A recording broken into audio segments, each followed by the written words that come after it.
സിയാറത്തിന് ശേഷം കൊടിമരത്തിന് ഉയർത്താനുള്ള പതാകയുമായിട്ട് നേതാക്കൾ കൊടിമരത്തിനടുത്തേക്ക് നീങ്ങുകയാണ്. സൗകര്യം ചെയ്തു കൊടുക്കണം. മമ്പറം ശ്രീ അഹമ്മദ് ജിഫിരി തങ്ങൾ കൊടിമരത്തിൽ കൊടിയുയർന്നതോടുകൂടിയാണ് 156ാമത് ആണ്ട് നേർച്ച ബഹുമാനപ്പെട്ട തങ്ങളുടെ നേർച്ചയ്ക്ക് തുടക്കമാകുന്നത്. സൗകര്യം ചെയ്തു കൊടുക്കണമെന്ന് അറിയിക്കുന്നു.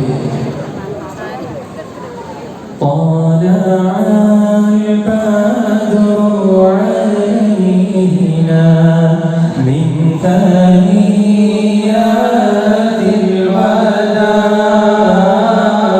وجب الشكر علينا ودعا لله